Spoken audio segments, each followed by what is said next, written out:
How's their retirement going? So I'm going to just read you a couple of emails from a couple of people that email me having retired. And oh man, I love it. I love it. It just, man, I tell you, it makes, it just, oh, here we go. It just makes it, I cannot tell you how worthwhile it feels to be in this position. And as much as I just, thank you, YouTube, man.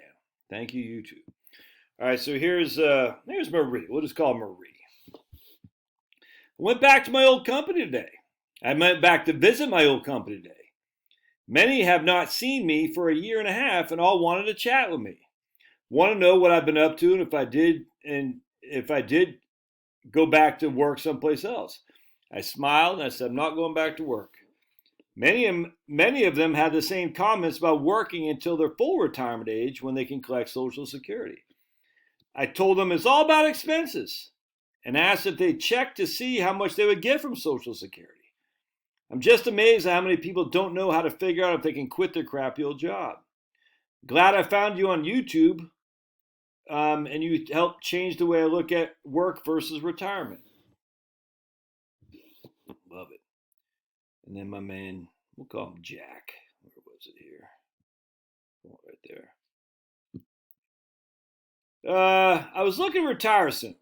Out of Roth, TSP, mutual funds, and some cash. I was seeking guidance and advisement for the next steps in life.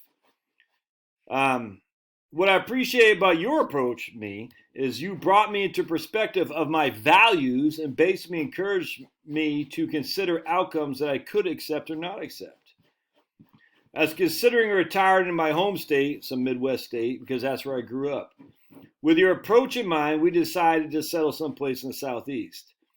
Property taxes are phenomenally low. I'm within 20 minutes of a military medical exchange, commissary, PX, all that. We purchased a home in a tight seller's market. Both our 10-year-old Fords are paid off, shocking. Just added a deck to our house with cash. He bought a new Harley with cash. So far, I'm doing okay without feeling the need to something post-retirement employment, to seek post-retirement employment. There he goes. He's in his late 50s and he's enjoying life, contributing to church, homeless shelters, and orphanages. To church, homeless shelters, and orphanages. Come back to that. And he said, Josh, when you lay your head down on your pillow, you can know the impacts you would affect. Church, homeless shelter, and orphanages. Just read from James, Jesus' brother. All right, this is Jesus' brother. All right. Religion that God our Father accepts as pure and faultless is this: to look after orphans and widows in their distress, and to keep oneself from being polluted in the world, or polluted by the world. Isn't that interesting? And so my man there is going into helping the homeless. I guess I lost his email. The homeless church, the homeless, and the orphanages. Almost like it's biblical. I want to share with you something else why I think that's important too. So I got the most recent edition of Maine Biz, because I think this is going to be more and more important. I'm going to share with you something here. This is from the article, Maine Manufacturers Get More Strategic About Recruiting. So here's a guy who is the general manager, David Nemi, who is with Franklin Printing. Let me get this guy. All right. Oh, boy. And I'm not sure, it's in Maine someplace. And he says, when I started in the business, we would go a long time without needing to hire somebody. We had such a good base of employees who started at the company 19 years ago. Many of those employees are still here, but only in the last few years have we had to really think about the recruiting process and how we're going to make it work better for us. Despite all his efforts to find right people, finding the right fit isn't a given. There's a lot of competition, this guy says. And there's what it looks like. Right there. There's a lot of competition. There were times we didn't react fast enough and the person accepted another job. I mean, in a day or two after speaking to the recruiter, not a matter of weeks. There was also at least one new hire who didn't last more than a few hours. We've never had anyone not show up, but we hired somebody who left after lunch and never came back. So he's basically having a hard time. But check this out. Increasingly, many workers are leaving even before they reach retirement age.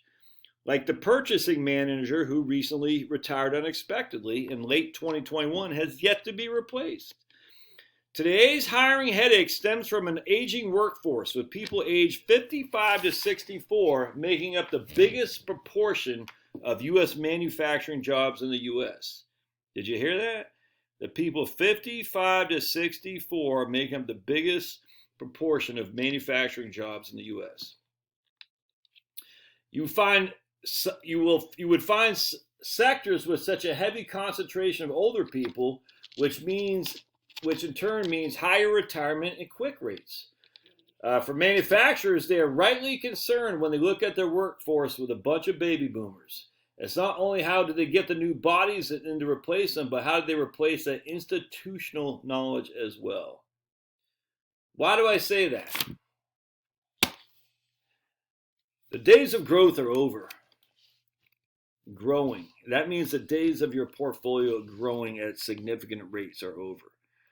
The workforce is dominated by baby boomers. It's just that simple. And they're retiring faster than being replaced. And a lot of the people who can replace them don't know those jobs. They don't go into, I'm telling you right now. Get out. Look, I can't tell you what your situation is, but get out while you can. Right, Pablo? You don't have any time to waste. And I'm just telling you, because what's going to happen, you can see this a mile away. The growth is over. It's over. It's just going to be Japan-ish, which is okay. And if you want to work because you have so much debt, well, that's on you, man. If you want to work because you like it, well, that's okay. That's one thing. If you want to work to stay away from your wife, again, that's on you. But if you're working under this idea that you can get your portfolio will grow another 10%, you're crazy. You're going to have to get accustomed to spending less and living off less and having a less accumulation phase. You're going to have to deal with this. And if you're already there, you're not put on this earth to freaking sit there in some manufacturing company, listen to the man who now recognizes, oh, we should have been, this guy seems like a nice guy. It's like we never even thought about having to recruit people. We never had to do this, which means they didn't have to pay because they didn't, see what I'm saying? And now he's like, now we're scrambling. Now we have to recruit, and now people aren't showing up, and we're not offering enough incentives and whatnot. They're going to have to pay. And that's inflationary, and it's not inflationary. I mean, it could be, but inherently doesn't make, because Bath Iron Works is going to pay their freaking welders is going from $15 an hour now to 23. That in of itself is not inflationary until it spreads across the country. But there's not that many people who can do the skills to weld to begin with. So if you're 55 to 64, man, hang it up. Go work with the orphans and widows and the freaking homeless and the freaking Chuck Colson prison fellowships. Your time is running out. Faith is seen through works. Get out there and get to work. Doing things you're supposed to be doing. All right, just thought I'll share that with you. Happy New Year. And don't forget to sign up for my email in the Goobly Dook down below. And locals every Friday at 4 p.m. Locals live, but you gotta sign up for it. All right, we'll see you.